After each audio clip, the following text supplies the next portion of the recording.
Hello नमस्कार दोस्तों, शुभ संध्या।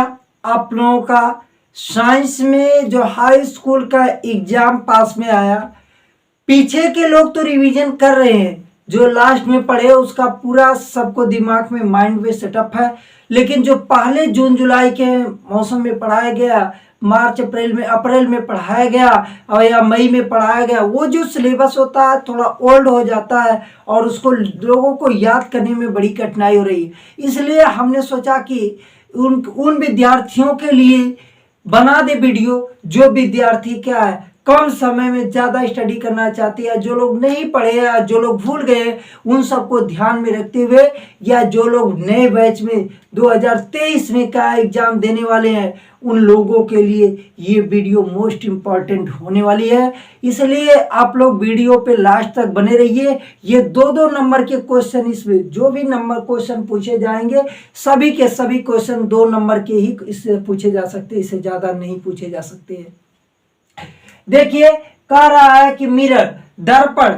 दर्पण में आप लोगों को फर्स्ट पढ़ना स्फेरिकल मिरर, गोलीय दर्पण। गोलीय दर्पण क्या होता है? गोलीय दर्पण कांच का एक काटा हुआ भाग, गोलीय दर्पण कांच, खोखले कांच का कटा हुआ भाग होता है, जिसके एक सतह पे पॉलिश होती है और दूसरे सतह पे क्या होता है? परावर्तन होता है।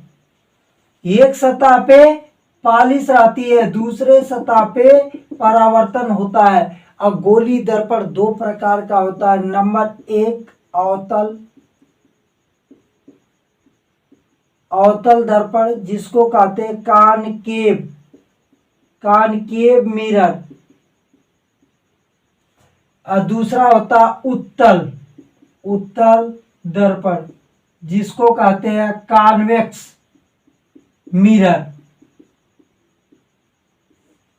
इसको कॉनकेव मिरर कहते हैं, इसको कॉन्वेक्स मिरर कहते हैं।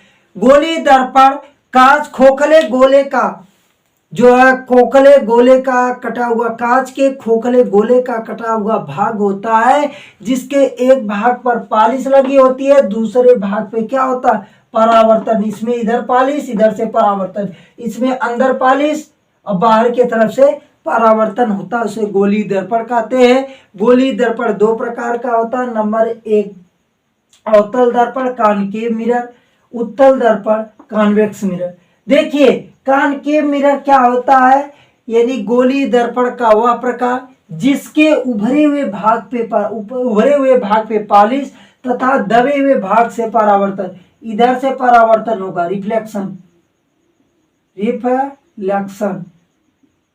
इधर से होगा, उसे क्या कहते हैं? अवतल दर्पण कहते हैं। उत्तल दर्पण किसे कहते हैं? गोलीय दर्पण का वह प्रकार जिसके उभरे हुए भाग से परावर्तन तथा दबे हुए भाग पर पॉलिश लगी होती है, उसे क्या कहते हैं? उत्तल दर्पण कहते हैं। इसका रिफ्लेक्शन इधर से होता है, रिफ्लेक्शन इधर से होता है। ठीक, इसका रिफ्लेक्शन इधर से होता है। इसके बाद इससे संबंधित इससे संबंधित कुछ इंपॉर्टेंट वीडियो है। देखिए, क्वेश्चन है, वीडियो नहीं क्वेश्चन है। देखिए, चाहे उत्तल हो चाहे अवतल हो, उससे हमें कोई दिक्कत नहीं है। नंबर एक आपका, ये हम ले लेते हैं अवतल। कौन सा दर्पण? अवतल दर्पण। ये क्या होता है? गोलाकार होता है, ये गोले का कटा हुआ भाग होता है, इसका कहीं न कहीं केंद्र होता है। हम सबसे पहले वक्रता केंद्र की बात कर रहे हैं। वक्रता केंद्र क्या होता है? वक्रता केंद्र क्या होता है? गोलीय दर्पण जिस गोले का कटा हुआ भाग होता है, ये गोलीय दर्पण है, जिस गोले का कटा हुआ भाग है उसके केंद्र को, उसके जो गोला था उसके केंद्र को उस दर्पण का वक्रता केंद्र कहते हैं। वक्रता केंद्र कहते हैं, जिसे कैपिटल सी से डिनोट करते हैं। यानी गोलीय दर्पण का वह भाग, वह कटा हुआ भाग जिस गोले का भाग होता है, जिसका भाग रहेगा उसके केंद्र को उस गोलीय दर्पण का वक्रता केंद्र कहते हैं। इसके बाद आप लोग इसका वक्रता केंद्र की तो बात सुन लिए, ये आपका अवतल दर्पण है, ये इसके भाग पे पॉलिश लगी हुई है, इधर से परावर्तन होगा। गोली दर्पण, ये गोली दर्पण है, ये इसके मध्य बिंदु को, ये जो इसका मध्य बिंदु होगा इसे पोल कहते हैं। इसे क्या कहते हैं? पोल, इंग्लिश में, हिंदी में ध्रुव। इसे P से डिनोट करते हैं। ध्रुव क्या होगा? गोली दर्पण के मध्य बिंदु को उसका क्या कहते हैं? ध्रुव या पोल कहते हैं। इसे P से डिनोट करते हैं। ध्रुव का परिभाषा कंफर्म हो गई। अगला देखिए, ये जो ध्रुव है और वक्रता केंद्र, ध्रुव और वक्रता केंद्र को मिलाने वाली रेखा को मुख्य अक्ष कहते हैं। मुख्य अक्ष, इसकी परिभाषा क्या होती है? वक्रता केंद्र और ध्रुव को मिलाने वाली रेखा को क्या कहते हैं? मुख्य अक्ष कहते हैं। अब इतनी तो इस फिगर में समझा दिए, इसी का एक फिगर और बना देते हैं। ये आपका क्या रहा? ध्रुव रहा, पोल रहा। इधर आपका कहीं कहीं वक्रता केंद्र C होगा। ये कोई भी दूरी जो नापी जाती है, जितना भी दर्पण या आप लोगों को आएगा मिरर से क्वेश्चन, सभी की सभी दूरी डिस्टेंस वो ध्रुव से नापी जाती है। वक्रता केंद्र और ध्रुव के बीच की दूरी को वक्रता त्रिज्या कहते हैं, जिसे कैपिटल R से डिनोट करते हैं। इसके बाद देखिए, वक्रता केंद्र और ध्रुव का जो मध्य बिंदु होगा, वक्रता केंद्र और ध्रुव का जो मध्य बिंदु होगा इसे कहते हैं फोकस बिंदु, जिसे कैपिटल F से डिनोट करते हैं।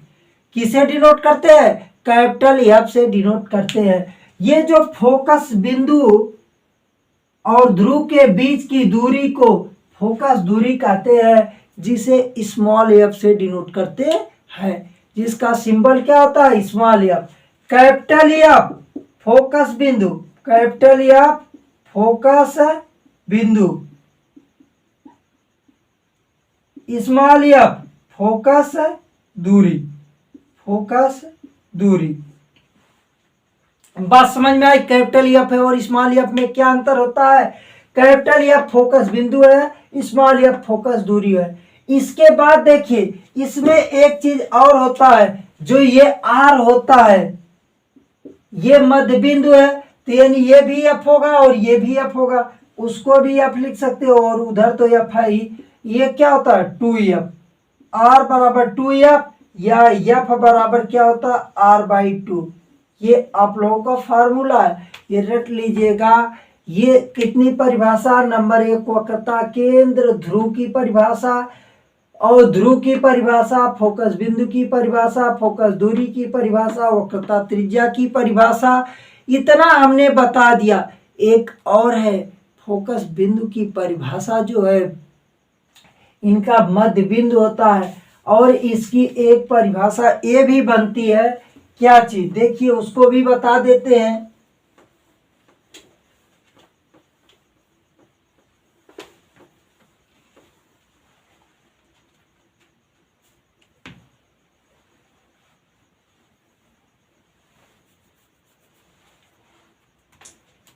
ये भी देखिए, इसका फिगर हम बना रहे हैं, किसका? अवतल का। ठीक, ये आप लोगों का ध्रुव हो गया, इधर कहीं C वक्रता केंद्र होगा, इसको मिला दिए। ये क्या है? आपका मुख्य अक्ष है, इसका नाम मुख्य अक्ष। देखिए, इसकी एक परिभाषा होती है, जब कोई प्रकाश की किरण मुख्य अक्ष के समांतर चलती, कहाँ? मुख्य अक्ष के समांतर चलती है, तो वो दर्पण से टकराने के बाद जिस बिंदु से होकर जाती है, जिस बिंदु से होकर जाती है, उस बिंदु को फोकस बिंदु कहते हैं। इसका देखिए, अगर इधर वाला फिगर रहेगा, ऐसा फिगर रहेगा, तो इसमें आपका इधर C मान लेते हैं, ये आपका P है। इधर से जब प्रकाश की किरण जाएगी, इधर से प्रकाश की किरण जाएगी, तो ये टकराएगी, टकराने के बाद तो ये ऐसे निकल जाएगी, लेकिन आपको लगेगा क्या? पीछे जा रही है। ठीक, ये तो वास्तव में इधर निकल जाएगी, लेकिन आपको लगेगा क्या ये जा रही है। तो इसकी परिभाषा क्या होती है, जब प्रकाश की किरण मुख्य अक्ष के समांतर जलती है तो टकराने के पश्चात, इधर टकराने के पश्चात जिस बिंदु पर काटती है या काटती हुई प्रतीत होती है उस बिंदु को मेन फोकस कहते हैं। क्या बोलते हैं इसको, मुख्य फोकस कहते हैं, मुख्य फोकस बिंदु कहते हैं।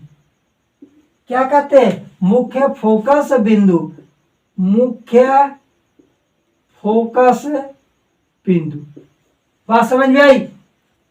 तो इतनी सी जो परिभाषाएं थी ये 2-2 नंबर के क्वेश्चनों में पूछी जाने वाली अति लघुत्तरी बोर्ड एग्जाम को मोस्ट इंपॉर्टेंट क्वेश्चन है, मोस्ट इंपॉर्टेंट है। ये बार बार क्वेश्चन इस तरह के रिवाइज किए जाते हैं, इसलिए हमने सोचा कि आप लोगों को हित में देखते हुए, आपके भविष्य को देखते हुए न्यू बैच वाले भी पढ़ लेंगे, ओल्ड बैच वाले रिवीजन के तौर पे 5-7 मिनट की वीडियो रहती है, इसको पढ़ ले, कोई दिक्कत नहीं होनी चाहिए। अगर कोई प्रॉब्लम होती है तो आप हमारे व्हाट्सएप पे भी कांटेक्ट कर सकते हैं, और उसके साथ साथ आप कमेंट बॉक्स में जरूर कमेंट करिए कि ये वीडियो कैसी लगी, और अपने दोस्तों में शेयर करिए, वीडियो को लाइक करिए, चैनल को सब्सक्राइब करिए और वीडियो को खूब देखा करिए। जय हिंद, जय भारत, वंदे मातरम।